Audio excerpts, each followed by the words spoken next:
Hello, parents, grandparents, future parents, and curious minds. Welcome to the podcast. I'm Steven. And I'm PJ. And this is Dad's Discuss.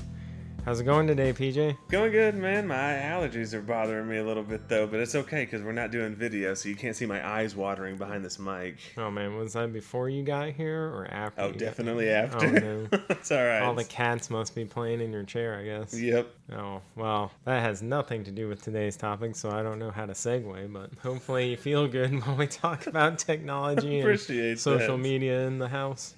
All right, yeah, that's definitely a big topic. Interestingly enough, just a topic that is really brand new to most parents. I mean, this is something that would have been unheard of 50, 60 years ago, and now we're here, and it's like the prevalent thing. Thank you. I couldn't think of a better word. Lack so yes, of better the terms. prevalent thing.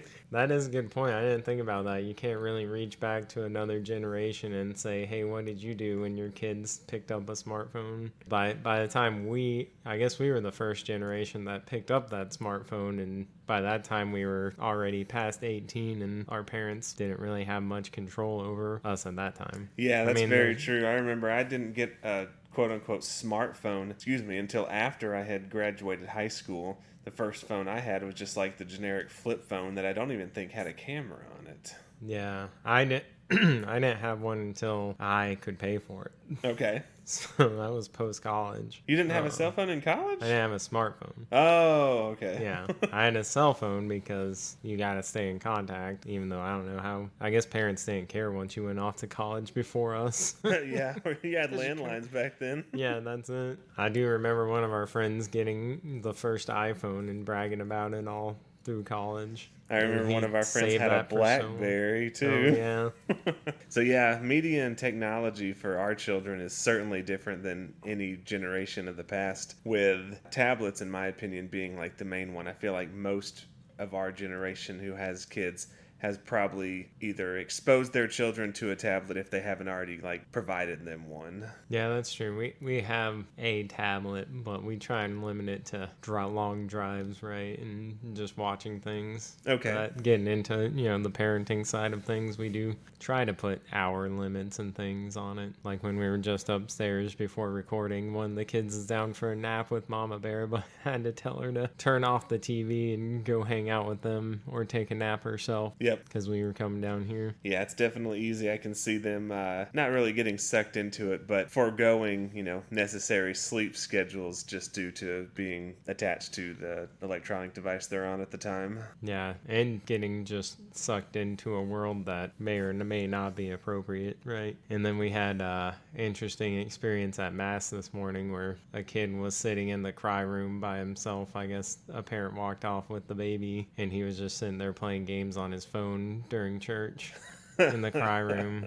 He looked to be like maybe 11 or 12, and I was like, okay. Oh God, this would not have that's a little in my house. Yeah, at that age, I feel like you ought to be paying attention to what you're actively doing. Yeah, so that was a bit rough to witness, but that's the struggle as a parent these days, is figuring out that balance of happy kid versus respectable kid, or a kid that respects boundaries of technology. Absolutely, yeah. We don't have our children take electronic devices into like a church setting or anything, but as you mentioned, long drives, and it's really not for them, it's almost for our adult sanity. If it's going to occupy the child's attention for an hour rather than me trying to occupy the child's attention while also driving, I'm all for it. Yeah, it's fun to talk to your kid on the drive, but then, sometimes rambunctious. And growing up, we drove all the way up to Michigan every year, and I want to say until the Game Boy was invented, I don't know how my parents made that long of a drive. Maybe you had some coloring books. I'm not sure.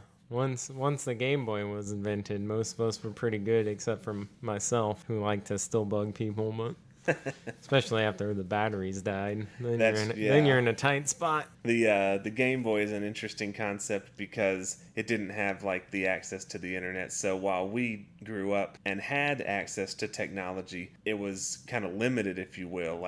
There wasn't the potential of stumbling upon something that is not age appropriate that the children could access nowadays. That's true. Yeah, and the whole earnings model for a piece of tech was completely different back then. You made some really good game that word of mouth would spread, or some really good video, and then everybody picked it up and bought it. Nowadays, you're chasing clicks and attention farming and Absolutely. just trying to get your stuff in front of somebody so their eyeballs will be glued and addicted to it. Yeah, like this podcast. Yeah. Keep listening. That's right. Don't stop. And then the model as well is also changed. Like you buy a game and then you played it and you owned it. Nowadays, everything is moved into like almost like a rental model. I know the tablet we have, technically we're paying $10 a month just to keep service on it. Oh, wow. You know, I did not hear about that. We just bought a tablet and it goes. Well, we don't connect it to the internet. We okay, don't see pay that's for a that's line. the thing, yeah. Okay. Yep. So so she has to have programs downloaded On the in order to Wi-Fi. watch them when you're in the car. Yep. Okay. Yep. It causes a little bit of a headache to plan ahead, but it's great and saves money. Okay. Yeah, I think ours was like a tack on us. Like if you add this tablet, then we'll give you a data plan for $10 a month. So I think we just said, okay. let's do that. So as long as you basically hold the plan long enough to balance out the cost of a tablet, and then you can cut it off if you wanted to, or get another tablet and use that. Yeah, that's good. And we take a lot of lengthy car trips. You know, Luna, my daughter, was not born where we currently live, and we used to travel back and forth between here and there quite extensively, and that was a 9-hour drive. Oof. So having a device that was internet capable for long road trips like that was kind of a necessity. That makes sense. We stay away from 9 hours. Okay. 8 hours is like our limit, so that would be tough. I personally could do however long I need to drive, but the girls and my wife would not be happy. We had a trip down to Florida not too long ago that was roughly 12 hours, and me and my wife certainly wanted to make that as one trip. We never like to spend the night somewhere in a situation like that, so we just planned it such that we left pretty much right when it was about to be bedtime for her, so that we could drive throughout the night, and then when she wakes up, you know, she only has to be in the car coherent for, 4 or 5 hours. Yeah, I think our kids would be fine with that. I don't think the mom would be fine. I'd be cool. I've done it before in the past. Well, another type of media tech, speaking of car rides, is the radio, and that's one thing that in our family we use extensively. I know there's been multiple times where we get in the car and my wife is driving and she will not back out of the driveway until she has found a song or like put music on. Now me, sometimes I can just like drive. I drove to your house today without any music on. Oh, wow. Yep. But when we're all together as a family, music is always playing. No matter if we're in the house or in the car, there's always like background noise, if you will. That's awesome. Right. We do a lot of music too, especially when we're in the house cleaning and all that sort of thing. Myself personally, I have gone away from music for a lot of part of my life. Okay. Like driving and chores and things like that. It's all podcasts like this and audiobooks and things like that I can get access to and find interesting. Okay, all right. I guess if we're driving as a family, none of my family likes that kind of thing, so we do listen to music a lot of the time. And we just bought that new minivan, so it's got Sirius XM for a few months. All right. So we got it on classic vinyl, listen to all the good classic rock out there. That's nice. What brings up another point, speaking of that type of media, I know radio songs, if you're not listening to XM, they've been edited, if you will. Is that something that you consider when you're exposing your kids to any type of musical genre? Do you ever play the edited versions, or do you just always play like the true version the artist intended?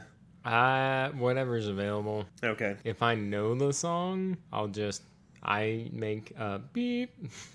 Do you? And the kids laugh. All right. And it's pretty funny. But at least my position will probably change when they're a little bit older and they're like trying to interact with people and be good in school and stuff, that they learn the words they're not supposed to say and whatnot. Okay. But I think exposing them to words isn't a bad thing. It's a language. Just got to teach them to call it out and whatnot. Especially when they were really early and they were trying to learn language. I didn't censor anything because it was like, if you learn a curse word as your first word, I'm just proud of you for talking. So Absolutely. Yep. it didn't matter to me. Also, I have that strange philosophy that what is a curse word other than taking the word of God in vain? So Yeah, I everything agree. else is just a made up construct from people that really don't like you to use this word or that. Yep. Yeah. What is the actual meaning of the word, and why does it have such a bad connotation? I'm definitely in that camp, and I know Kimber is as well. So we don't have any like censored versions of songs that we play, but we do tell her, at least the younger one. Sometimes there's certain words that society does not want you to say. Right. Or when I say society, we usually mean like, don't say this word around grandma or grandpa. Yeah. Well, we had that episode on community image, right? And it's like, when you're in this environment, you shouldn't talk like this. But if you're with sailors, you should curse all day. So. Sailors. Right.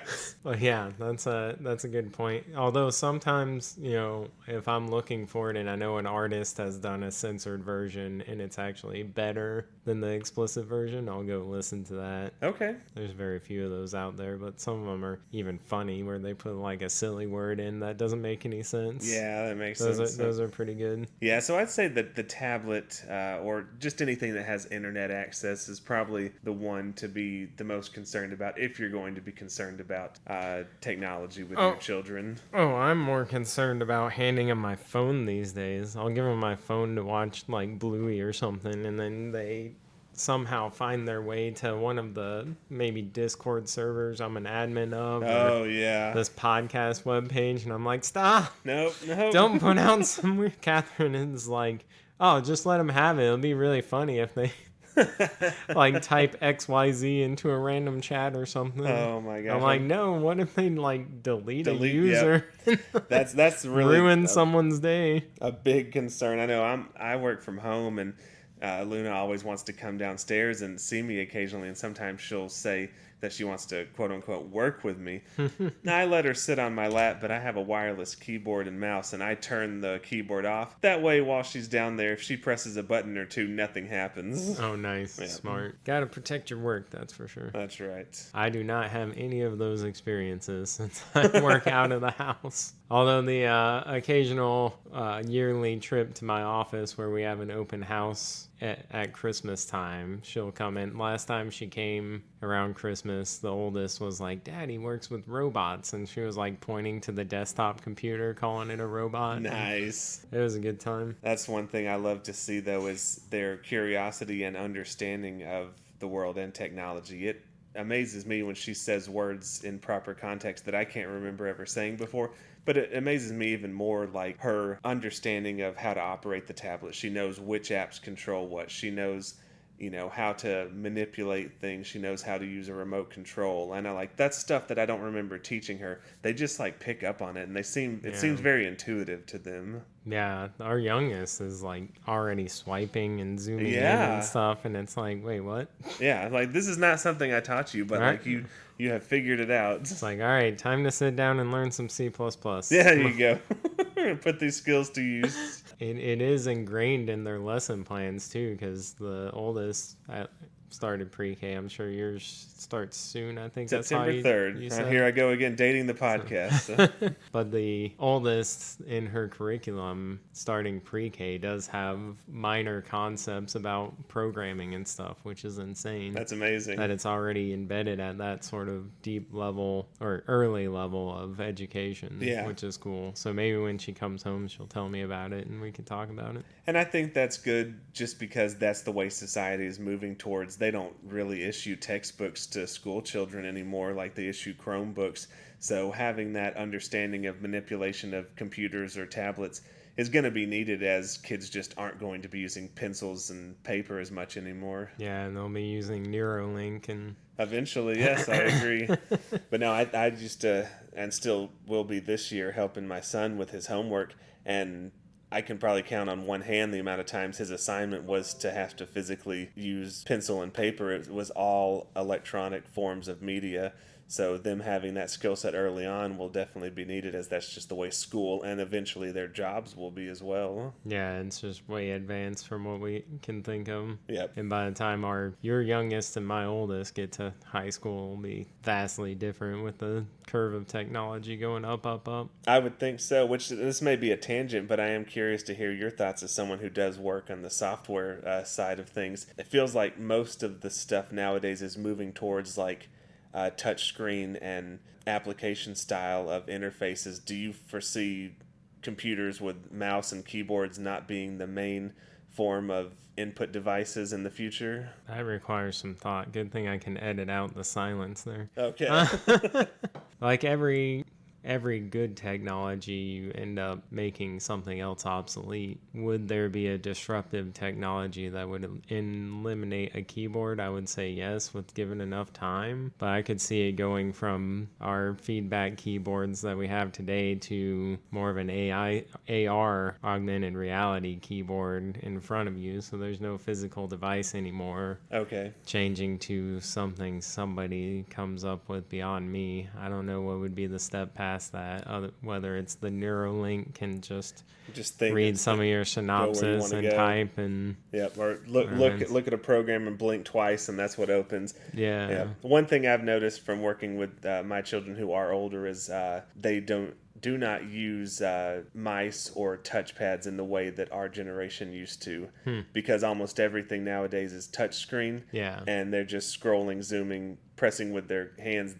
They do not operate with a mouse anymore. Well, the mouse is slowly becoming obsolete. That's a good point. But there's something that takes its place, right? So the touchscreen takes its place, but you still have a keyboard. And then I would say probably an AR version, you have something that can likely track your eyeball. So your mouse becomes your eyeball or your hands because you're reaching out and grabbing things and touching things. So that's fascinating to me. All that sort of stuff. Yep, that they will have access to these types of technologies that me and you can kind of almost dream of.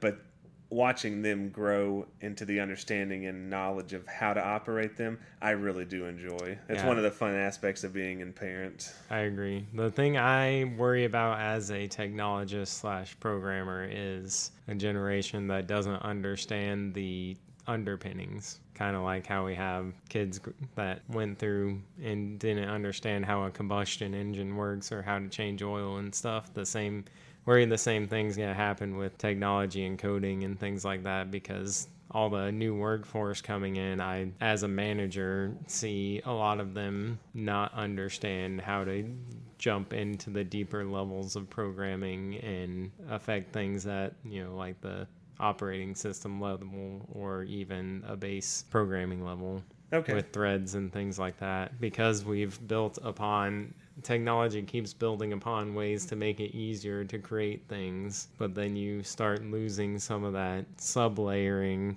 of information. So I make it a goal of mine to have some of our older workforce deliver a lot of that information to the younger generation coming in, because otherwise it'll be a lost art being able to fix things under the hood. That's really interesting that you mentioned that, because our oldest is actually very heavily involved in auto mechanics, and I'm glad to see this, because I do think, like you said, eventually that's going to become kind of like a lost art or almost like a specialty, just because as we continue to progress in the automotive industry, we're building on top of what's been done in the past. And you might be able to understand like the code readouts that the computer gives you, but do you know how to like take your brake calipers off? Things like that. So seeing him get involved in understanding that operation while also understanding the newer technologies, such as like using a handheld Diablo tuner to like modify the engine, stuff like that. It's really fascinating for me to witness, and I'm glad he's getting involved in that. That's awesome. You want to make technology to make it easier on people, but you lose some of the nuance along the way. So, I mean, you got to worry about EV vehicles at that point, because they lose a lot of the mechanics, right? Yeah, so as far as I know, I mean, you still have like axles. And, but there's not a combustion engine. There's something that's causing the battery to power a mechanical component to move the vehicle. Right. Maybe we're going to get a guest speaker on here, and I already know who it's going to be, but help us out with that. Elon Musk. Not quite. Yeah, that is one thing that both interests me and maybe scares me a little bit is the EV technology being. I'm a big fan of hybrids Okay. because you get both sides of good, but removing that mechanical component, because just anything mechanics feels more sturdy and like you can fix it and replace a piece and it'll work. Whereas software I know is buggy and depends on a developer's bad mood that day. Yep. And that's why I kind of along that track, I am a big fan of just still having like a human in control of something. I don't think I would ever be one to ride in like the Waymos or like a driverless vehicle. I would differ there a little bit. I would totally be in a No. driverless, but I'd have to always be able to take control. I don't think that you're allowed to in those types of situations. I know Tesla's is you can take control and make it back into manual. Okay. I never driven one, so I don't know the experience, but I know there is manual override like with the steering wheel sort of thing. That's good. I've seen like some of these automotive manufacturers have came out with a technology to like self-park a car, like to parallel park it. Yeah. If I ever owned a vehicle that had that feature, I would never use it. And it just because, and that's probably like a personal bias of mine, I just don't like removing the human aspect. Yeah. The new car we got has all the cameras around it, so not self-parking, but maybe self-parking would be available someday, but it does really help with your own parking because you can see a full 360 of the car, which is insane. Never thought I'd see that. Yeah, and I know it's a little far away for you there, Stephen, but I've already got one of mine who has been driving for a couple years, and Noah will actually be turning 15, so can get his permit this year. Man. So changing technologies and media in the automotive industry is certainly something that parenthood you need to keep abreast of, because if you step behind the vehicle and trying to teach your child to drive in something you're not comfortable with, I don't think you're going to do a very good job. Right. That's a good point. Just don't buy them a ridiculously expensive vehicle. Absolutely. That's what I'm looking for. Now, going back to what I had said, I'm a big fan of finding something, on the older side, allow them the opportunity to mess with it themselves, change their own oil, if they need to change out a spark plug or two, change the tires, get used to working on it yourself. And then, once you're out in the world, you've made a little money for yourself. If you'd like to buy yourself a new vehicle, go for it. But I'm a big proponent of starting them out with something on the older side that they can get a feel for. I like that. Just don't put a hydrogen engine in any of them. Exactly. No experience there. Yeah, then especially when the kids take it to a dealership or a mechanic or whatever, they know what they're saying. Yep. Or talking about, because there is a point in your life where you just don't have time to fix the car that's broken down. You gotta have somebody else do it, but you don't want to be taking a ride. You don't need them breaking your pocketbook because they're saying some phalanges broken on the left side of the car. Exactly. Yep. So not only like helping your child understand media and technology, but helping them understand to a point that they themselves can figure out if someone is, giving them a run around, if you will. Yeah, that's not even in the auto industry. That's in computers, that's everywhere, too. Absolutely. And everything else. Your smartphone breaks, your laptop breaks, your TV breaks. Yep. If you want to get it fixed rather than buying a new one, do it yourself or know what someone's going to try and fix for you. Yeah. And that's another thing that's almost hard to find nowadays is people that will repair certain items. We definitely live in a consumer-based society where there are occasional things that if they break, there is no way to feasibly fix them. No one offers that service. It's just expected that you throw it away and buy another one. Yep. And manufacturers are basically causing that too, so that you have to buy the next thing. Yep. I mean, they're outdating or they're making software so intense that it's not backwards compatible anymore. They're gluing components in. So if you want it fixed, you got to bring it to them. All these sorts of crazy things. So a lot of the tech nerds in all the things we did when the internet started, where we shared how to fix things, Right. or mod things or change things, is going away. It really is sad. The manufacturer's preventing it. Yeah, and that's only because they want the money themselves. You know, if you go to a general repair place, the company who makes the component is not getting paid. They want you to keep paying them. Yeah. And it's sad that that's the way that society's moving, but that's capitalism for you.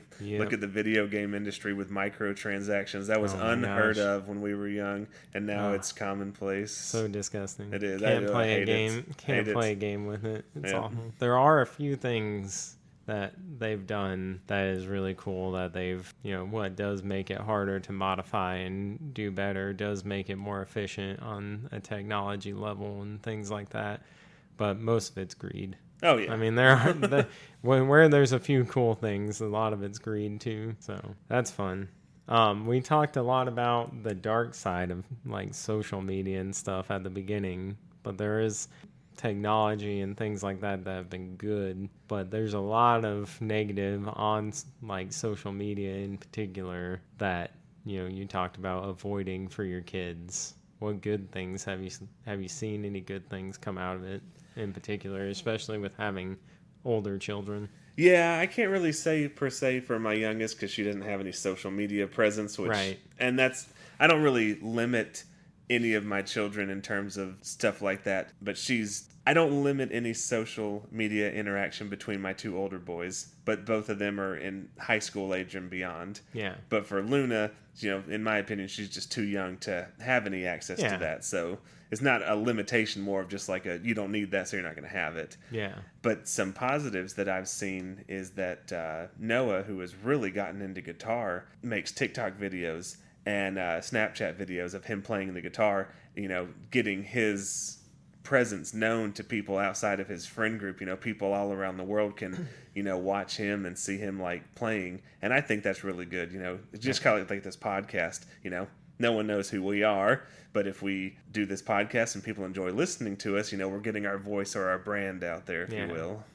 People get to know an opinion outside their own, or get to hear something they may never heard before. Yeah. I agree. That's a really good positive thing in the world. I just wish some bad actors would calm down, whether they're bots or just people looking to be anonymous trolls. Oh, of course. I mean, I've had my fair share of being an anonymous troll, and it's fun. But usually back in the day, you could tell, like, people made it obvious when they're being a jerk online just for a laugh. Nowadays, it's like just pure toxicity in some places, but you can always mute and ignore and things like that. That's the negative side, but looking for the positive and interaction with people is good. I think there's a time and place for negative feedback because everybody wants to improve, so you don't want to mute and block people that are giving constructive criticism, but if you take it too far, it's time to troll back, I guess. And we're trying to talk about positives, and if truth be told, I don't actually see a fair amount of positives in social media.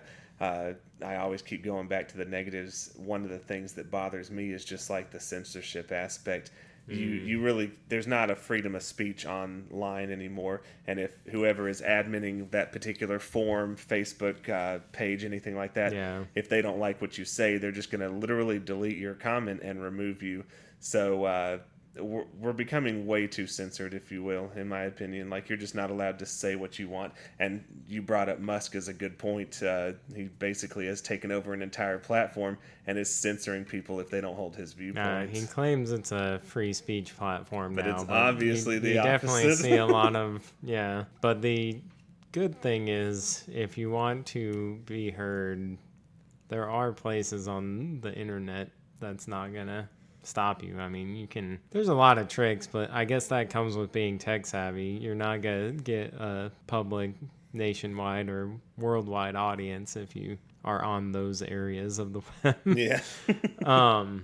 Because you see a podcast will move to some other site that has less population, but they're not going to censor you, or they'll let you cater your own content, and they'll have like 10 people listening or something. Yep. They're not going to make money off of it. It's not going to be a livelihood thing, but you'd stand your ground. But the other thing as a technologist is that truly a public forum is what I always struggle with. You're on the internet where you still have a public forum to put your stuff and content wherever you want. You can buy a website and host it. You can host it in other countries even as much as you want to do it.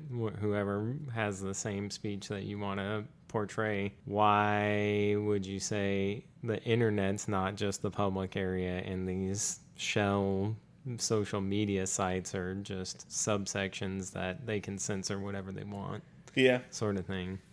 I can still go walk outside and tell somebody whatever the hell I want. No one's stopping me there or getting me arrested. Very true. If it's not outside hate speech or something, or enacting violence or yelling fire in a theater. Yep. Now these are questions that any future generations of parents will have to continue to wrestle with as we just continue to develop more and more technology, more and more ways to communicate with each other. You know, tell someone 100 years ago that you'd be able to be face to face with someone on the other side of the world having a live conversation, and they think you're crazy. Yeah. But you know, it's just becoming more and more common that the world is interconnected due to the internet, and it's not going away. So we must embrace it and figure out how we can best use these technologies for the greater good. Yeah, rather than self-imploding, right? Absolutely. I had a train of thought while you were talking there, and I lost it. Well, my train of thought's about to go grab a beer. They do, and I don't know if you've toured your pre-K or whatnot, but they have tablets in the school already at pre-K level that they'll play with, and a TV that they do dancing with and things like that. And the STEM professor or the STEM teacher will come into even the pre-K level and teach them base things, which is really cool. Okay, no, haven't physically been into the classroom setting there, but it's the same preschool that Kimber has sent both the boys to. Okay. So she's very familiar with it, and it's supposedly one of the best ones in the city that we live in. Nice. Well, our state is ranked. While we suck at all other education, our pre-K is ranked as the top in the nation. I think they won again this year. So no kidding. Yeah. So all right. Well, we got to find where it's falling off. Yeah, exactly. We need to take all those pre-K teachers and just tell them how to run the schools. There right? you go. Now it's amazing to me to see where technology has taken us, where our children are going to be able to take it, but having that parental instinct to guide them. You know, if you're not up on where you should be, it's going to be harder to be who you need to be to help parent them and navigate this broad range of every type of technology that we've come under. Oh yeah, the day our kids figure out how to get around my firewall restrictions will be the day I start to panic. See, that's something you didn't talk about before, but that is something. So you do have like active parental controls that you've already attempted to set up. I have plans for them. I have not actually built them out yet because they're still young enough that they don't know what they're doing. Okay. But they will be in place eventually. And that's one thing that I myself had not done, only because I never had them. I also know that children are always smarter than the previous generation. If I were to enact anything like that, it would be less than a day before they found a way around it. So I just try and do my best to make them aware of what things they should be doing, what things they should not be doing, but not actively trying to prevent it from occurring due to like technological means.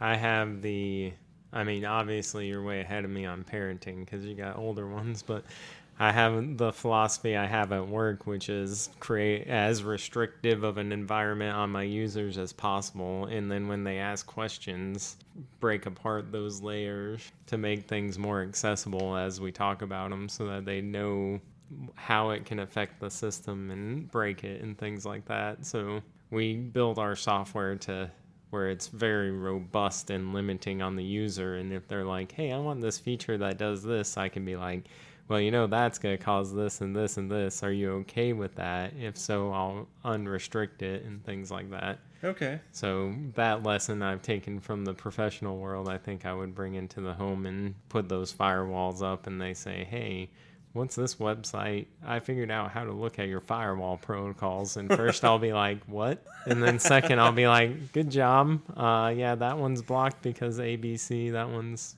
XYZ. Okay. And then we have a discussion and why they would, at least that's how I would hope it. Kids, especially myself back in the day, would probably just do it without asking, but I would know, and then there would be a discussion. Okay. All right.